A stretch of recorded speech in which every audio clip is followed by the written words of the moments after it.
Pour mon 18e anniversaire, mes parents ont offert à mon frère une voiture de luxe tout en me tendant un billet de bus aller simple. Tu devrais être reconnaissante pour ça, a raillé ma mère. Je n'ai rien dit et j'ai pris le billet. Une semaine plus tard, je suis arrivé à un dîner de famille en descendant d'une limousine avec chauffeur. Oh, je ne t'ai pas dit? Je n'ai plus besoin de vous. Avant de commencer l'histoire, n'oubliez pas d'aimer et de vous abonner à la chaîne pour voir plus d'histoires comme celle-ci.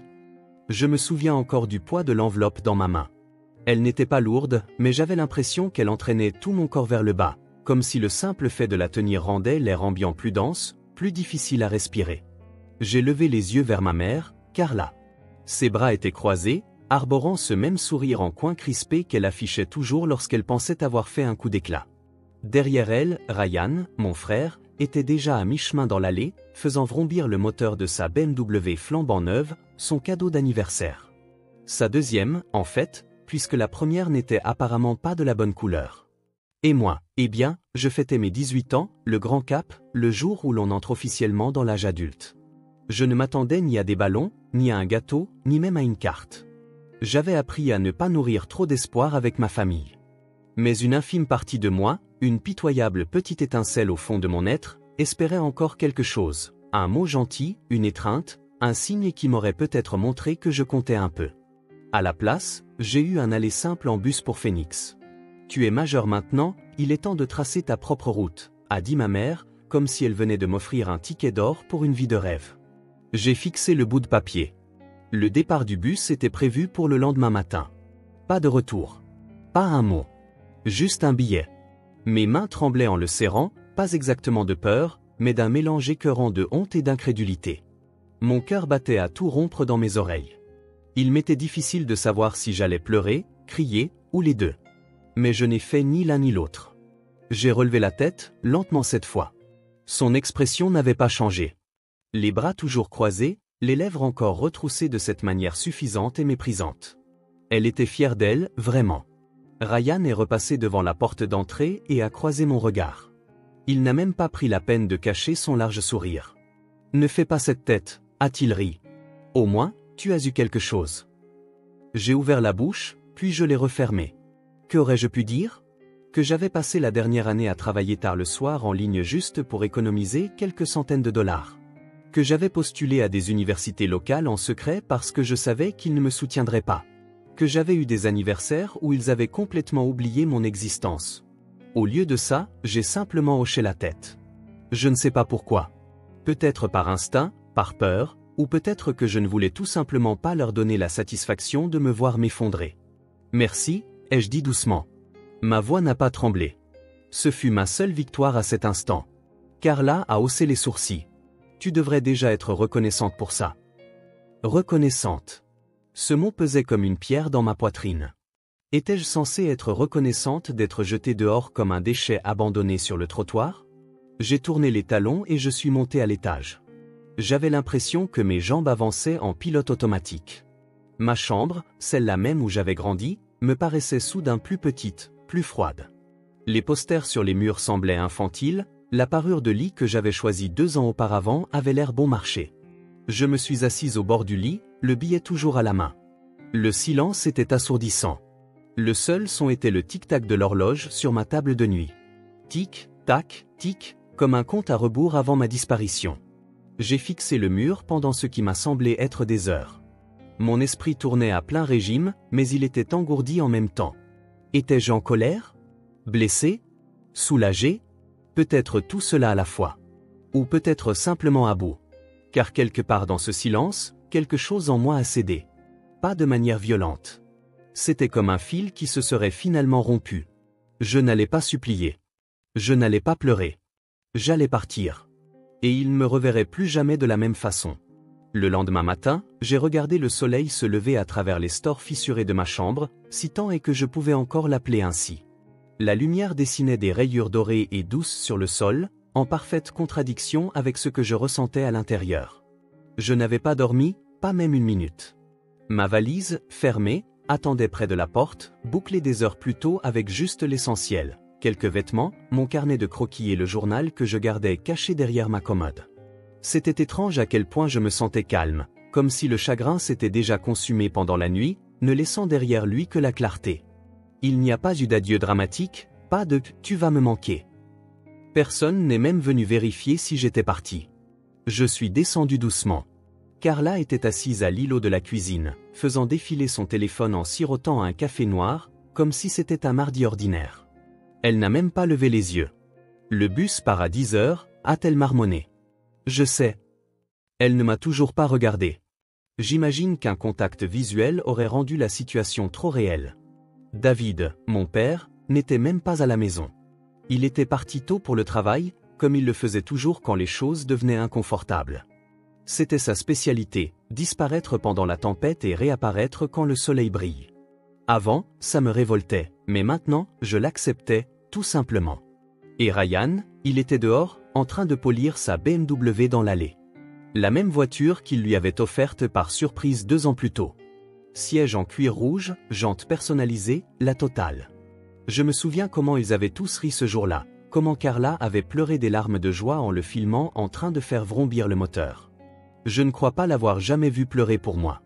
Pas quand je gagnais des prix à l'école, pas quand je rentrais en larmes après que Ryan ait dit à ses amis de se moquer de moi au déjeuner, pas même quand je me suis cassé le poignet en tombant de vélo à 11 ans et que je suis allé seul aux urgences. Carla a toujours été douée pour le détachement. Elle appelait ça de l'amour vache. J'appelais ça de l'absence. Grandir dans cette maison, c'était comme être un fantôme qui n'était pas encore mort. J'existais en arrière-plan, silencieuse, obéissante, facile à ignorer. Ryan était le centre de tout. Il était bruyant, charismatique, athlétique. Il ne demandait pas la permission, il prenait juste de la place. Et il le laissait faire, l'adulait même. Et moi, je me faisais toute petite. Je suis devenue experte pour sentir l'ambiance, pour esquiver les humeurs de Carla et pour garder des secrets vis-à-vis de Ryan. Je suis devenue experte pour sourire quand j'avais envie de hurler, pour écouter quand personne ne me demandait comment je me sentais, pour faire semblant que ça ne faisait pas mal quand ils oubliaient ma présence dans la pièce. Mais je n'ai jamais été aveugle. Je voyais la façon dont Carla regardait Ryan, comme s'il était la preuve qu'elle avait réussi quelque chose. Et la façon dont elle me regardait, comme si j'étais un problème qu'elle n'avait pas encore résolu. Parfois, je me demandais si je lui rappelais quelque chose qu'elle détestait en elle. Ou peut-être que j'étais simplement trop silencieuse pour avoir de l'importance. La vérité, c'est que j'ai cessé d'avoir besoin de leur approbation bien avant cet anniversaire. J'avais économisé de l'argent grâce à des petits boulots d'illustration en freelance, que je mettais de côté sur un compte caché. J'avais postulé à des cours en ligne. J'avais même commencé à créer un réseau professionnel grâce à de petits contrats. Je n'attendais pas passivement qu'on vienne me sauver. Je savais que ça n'arriverait pas. Mais j'attendais encore quelque chose d'eux. Peut-être pas de l'amour, mais une reconnaissance de mon existence, de mon importance, que je n'étais pas juste une ombre dans la lumière de Ryan. Je ne l'ai pas eu. À la place, j'ai eu un billet de bus et le silence. Alors je suis parti. Sans drame, sans discours. Juste une profonde inspiration et un dernier regard à la maison que j'appelais autrefois mon foyer. Et quand le bus s'est éloigné du trottoir, quelque chose en moi a murmuré « c'est enfin ton tour ». Le bus Greyhound sentait le vieux cuir et le café. Assise près de la fenêtre, je serrais mon sac à dos contre ma poitrine, faisant semblant d'être ailleurs, d'être quelqu'un d'autre. Le billet était froissé dans la poche de mon sweat à capuche, mais je n'avais pas besoin de le regarder. Phoenix. Une ville que je n'avais jamais vue, un avenir pour lequel je n'étais pas sûre d'être prête, mais dans lequel j'entrais sans plus rien avoir à perdre. Je n'ai pas pleuré. Ni dans le bus, ni quand la silhouette de la ville est apparue, ni même quand je suis descendu et que personne ne m'attendait de l'autre côté. Mais je mentirais si je disais que ça ne faisait pas mal. Il y a cette douleur qui vient avec la prise de conscience que votre famille n'a jamais voulu vous connaître. Elle n'est pas aiguë, elle est sourde et constante, comme un bleu qu'on oublie jusqu'à ce que quelqu'un le heurte à nouveau. Elle se ravivait chaque fois que je voyais quelqu'un de mon âge être enlacé par ses parents ou appeler sa mère en FaceTime. Je faisais défiler des photos de familles heureuses en ligne en me demandant ce que ça faisait d'être choisi, d'être gardé. J'ai loué une petite chambre au-dessus d'une boulangerie. La propriétaire, une femme aimable nommée Ruth, m'a à peine posé de questions quand j'ai payé 2 semaines d'avance. Je n'avais pas grand-chose, mais j'avais assez, grâce à quelques contrats de design que j'avais décrochés en ligne. Création de logos, de flyers, de pochettes d'albums. Ce n'était pas glamour, mais ça me permettait de joindre les deux bouts. Et puis il y avait Marian. Elle avait été l'une de mes clientes en freelance, une fondatrice de start-up technologique basée à Phoenix qui appréciait mon éthique de travail et disait que j'avais une vieille âme. Quand je lui ai envoyé un email pour lui expliquer ma situation, elle a répondu en quelques minutes. « Retrouve-moi demain à 10 h à mon bureau », a-t-elle écrit. « Porte la confiance en toi. » C'est ce que j'ai fait. Marian était tout ce que Carla n'était pas, chaleureuse, directe, brillante. Elle ne me maternant pas, mais elle me voyait vraiment. En une semaine, elle m'a engagé à temps partiel pour travailler sur l'image de marque de sa start-up. Elle a même chargé un de ses chauffeurs de venir me chercher pour les réunions jusqu'à ce que je puisse me payer mon propre moyen de transport. C'était irréel, comme si quelqu'un avait enfin ouvert une porte à laquelle je frappais depuis toute ma vie. Mais juste au moment où je commençais à me sentir en sécurité, ils ont appelé. D'abord Ryan, par SMS bien sûr, il n'appelait jamais. Dîner samedi, tout le monde est à la maison, tu devrais venir. Maman a dit. Comme si ça avait encore une quelconque signification. J'ai fixé le message pendant un long moment. Mon cœur battait la chamade, non pas de peur, mais de colère. Pas parce que j'avais besoin d'eux, mais parce que je savais qu'ils pensaient encore que j'avais besoin d'eux. À quoi s'attendaient-ils? Que je revienne en rampant, brisé et désespéré de retrouver ma place? C'est là que l'idée m'est venue. Je ne voulais pas de vengeance. Je ne voulais pas faire de scène, ni crier, ni jeter des objets. Ce n'était pas mon genre. Mais je voulais qu'ils voient ce qu'ils avaient jeté. Pas comme une supplique, mais comme un miroir. J'ai ouvert le contact de Marian et lui ai envoyé un SMS. Penses-tu que ton chauffeur pourrait m'aider à faire une forte impression samedi soir? Sa réponse est arrivée quelques secondes plus tard. Une limousine ou une pièce maîtresse? J'ai souri pour la première fois depuis des jours. Les deux. Le plan s'est ensuite dessiné facilement. J'irai à ce dîner, habillé de confiance, sortant d'une voiture qui ne crierait pas la richesse, mais l'indépendance. La liberté. Un message enveloppé de luxe. Il pensait m'avoir renvoyé sans rien, mais j'allais revenir comme quelqu'un qui avait tout. Le samedi est arrivé comme une tempête qu'on sent dans ses os avant même que le ciel ne change. Je le sentais dans la façon dont mon estomac se nouait alors que j'ouvrais mon placard, passant en revue les quelques tenues que j'avais emportées avec moi. Aucune d'entre elles ne disait ce que j'avais besoin qu'elles disent. Alors, je suis allé faire du shopping. Je ne suis pas allé dans une boutique de créateurs tapax en Graveleuil, je n'avais pas besoin de marque pour faire passer un message. Je suis entré dans une boutique locale, nichée entre un fleuriste et une librairie. La propriétaire était une femme plus âgée, nommée Alma, qui m'a accueilli comme si j'étais sa petite fille rentrant de l'université. Je lui ai dit que j'avais besoin de quelque chose pour un dîner de famille. Elle n'a pas posé de questions. Elle m'a simplement observé et a dit « Vous voulez qu'ils ressentent ce qu'ils ont perdu ?» Exactement. Nous avons trouvé une combinaison pantalon noir, ajustée, avec un dos nu plongeant.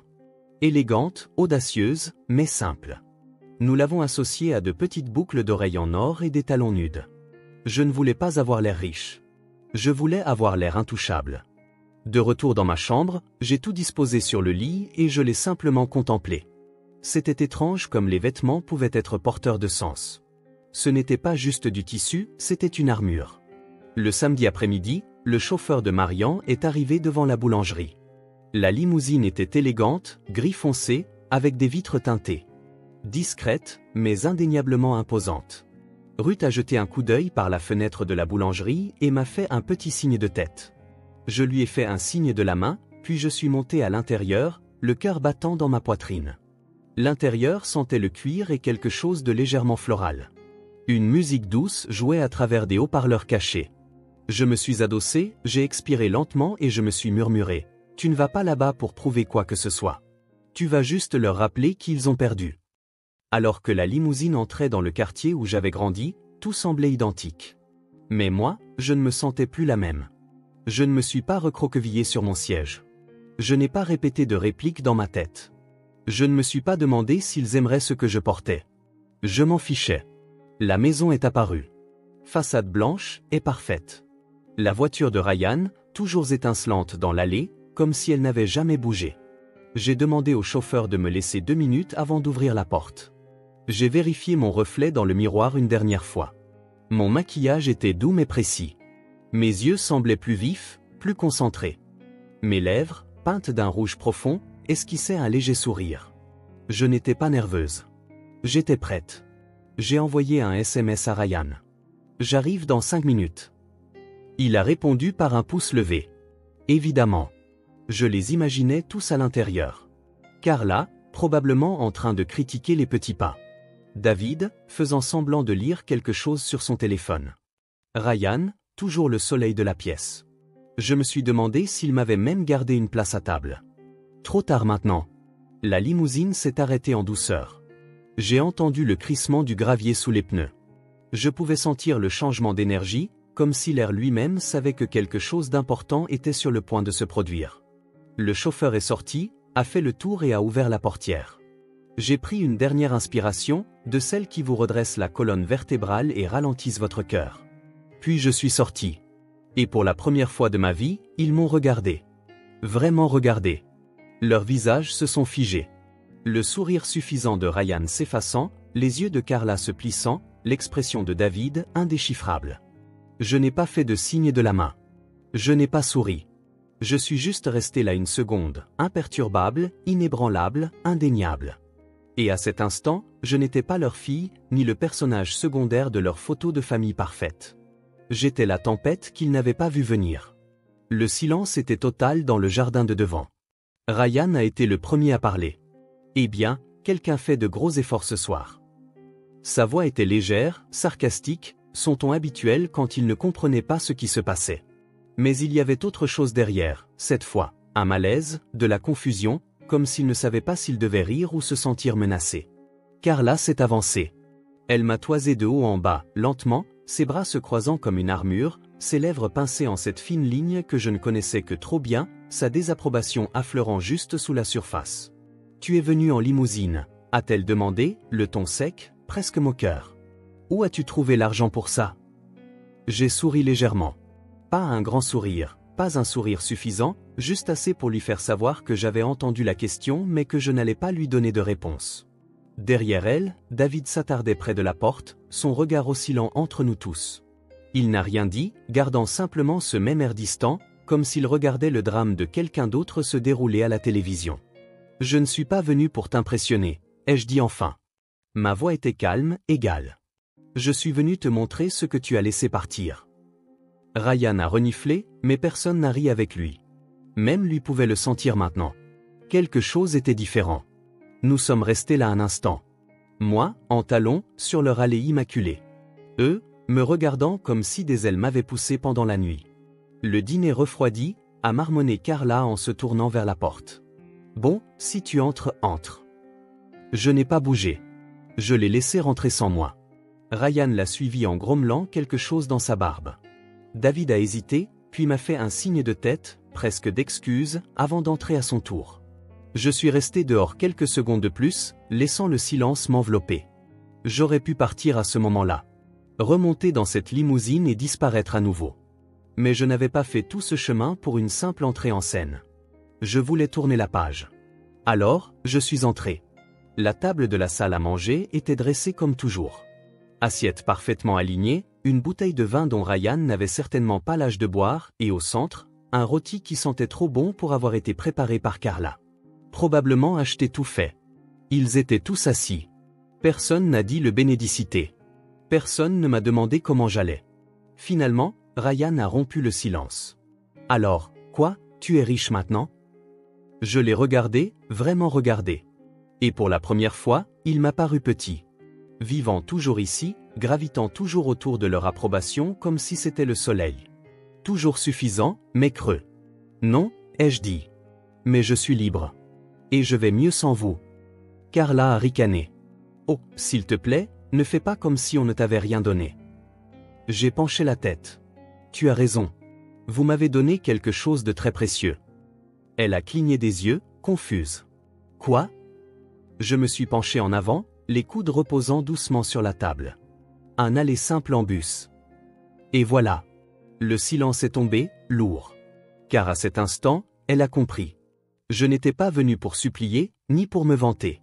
J'étais venu pour tracer une ligne. Pour leur montrer, avec une clarté absolue, que je n'étais plus la fille invisible assise tranquillement au bout de la table. Je n'étais pas l'enfant de secours, ni la déception de la famille. J'en avais fini de jouer leur jeu. Je me suis levé lentement, époussetant ma combinaison comme pour me débarrasser d'années de poussière. Je n'ai pas besoin de ce dîner. Je n'ai pas besoin de cette maison. Et je n'ai pas besoin de votre amour. Puis, doucement, mais avec une force qui a empli toute la pièce, j'ai ajouté, je n'ai pas besoin de vous. Les mots sont restés en suspens, comme la fumée après un incendie. Personne n'a parlé. Ni Carla, ni Ryan, ni David. Je me suis dirigé vers la porte, le claquement de mes talons résonnant sur leur sol poli, et je suis ressorti dans la nuit. La portière de la limousine s'est ouverte sans un mot. Je me suis glissé à l'intérieur, les lumières de la ville dansant à l'extérieur des vitres teintées alors que nous nous éloignions. Et juste comme ça, j'étais parti. Le trajet du retour a été silencieux. Le genre de silence qui ne semble pas vide, mais mérité. J'ai appuyé ma tête contre la vitre froide, regardant les lampadaires se transformer en traînées dorées alors que nous traversions la ville. Pour la première fois de ma vie, je n'avais pas l'impression de fuir quelque chose. Je n'essayais pas de m'échapper, de me cacher ou de prouver quoi que ce soit. J'étais simplement en paix. J'ai pensé à ce dîner, au fait qu'aucun d'eux n'avait couru après moi, que personne n'avait essayé de m'arrêter quand je suis parti. Et ça ne m'a pas fait mal. C'est ce qui m'a le plus surprise. Il n'y avait aucune pointe de douleur, aucune boule dans la gorge. Juste une sorte de confirmation tranquille que j'avais fait le bon choix. Ils ne m'avaient jamais vu, pas vraiment. Et peut-être qu'ils ne me verraient jamais. Mais j'ai enfin compris que c'était leur perte, pas la mienne. J'avais passé tellement d'années à me faire toute petite juste pour entrer dans un moule qu'ils n'avaient même jamais conçu pour moi. Je me suis contorsionné pour être plus facile, plus silencieuse, plus aimable. J'ai essayé de mériter leur amour comme si c'était quelque chose pour lequel je devais me qualifier. Mais l'amour ne devrait pas être quelque chose que l'on doit pourchasser. Il devrait vous accueillir là où vous êtes. Avant, je pensais que ce billet était la chose la plus cruelle qu'ils auraient pu me faire. Mais maintenant, je sais que ce n'était pas une fin. C'était le début de ma vie. Ça m'a forcé à tout recommencer, mais selon mes propres termes. À découvrir qui j'étais sans leurs ombres planant au-dessus de moi. À découvrir à quel point j'étais capable, résiliente et puissante. Je ne vis plus au-dessus de la boulangerie. Un mois après ce dîner, j'ai été promue directrice de la création dans la start-up de Marian. J'ai utilisé l'argent que j'avais économisé pour emménager dans un petit loft en centre-ville. Mon propre espace. Mes propres meubles. Mes propres règles. J'ai même encadré le billet qu'il m'avait donné, l'original pour Phoenix, et je l'ai accroché près de ma porte d'entrée comme un rappel de là où tout a commencé. Est-ce que je parle à ma famille? Pas vraiment. David a envoyé un message quelques semaines plus tard, quelque chose de court, de vague. J'espère que tu vas bien. Je n'ai pas répondu.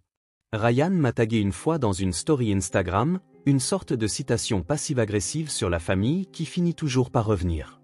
Je l'ai mis en sourdine. Carla? Rien. Et honnêtement, je préfère que ce soit ainsi. Je ne les déteste pas. Cela signifierait que je leur donne encore quelque chose. J'ai juste lâché prise. Lâcher prise sur le besoin qu'ils s'excusent. Lâcher prise sur l'attente d'une conclusion de la part de personnes qui ne la reconnaîtraient pas si elle leur faisait face. Je me suis donné ma propre conclusion. Je me suis donné la vie que je méritais. Et si vous regardez cette vidéo en vous demandant si vous vous sentirez un jour assez fort pour laisser derrière vous les gens qui vous ont fait vous sentir petit, sachez simplement ceci, vous l'êtes déjà. Vous n'avez pas besoin de permission pour devenir la personne que vous étiez censé être. Vous n'avez pas besoin de leur approbation, de leurs applaudissements ou de leur reconnaissance. Vous avez besoin de vous. Le billet de bus n'était pas une punition, c'était mon laissez-passer pour la liberté. Et la limousine, ce n'était pas de la vengeance, c'était une façon de boucler la boucle. Une déclaration silencieuse qui ne disait pas « Regardez-moi maintenant, je me vois maintenant ». Et c'est tout ce dont j'ai toujours eu besoin. Alors non, je n'ai pas eu la voiture. J'ai eu quelque chose de mieux. Je me suis enfui. Merci d'avoir écouté mon histoire.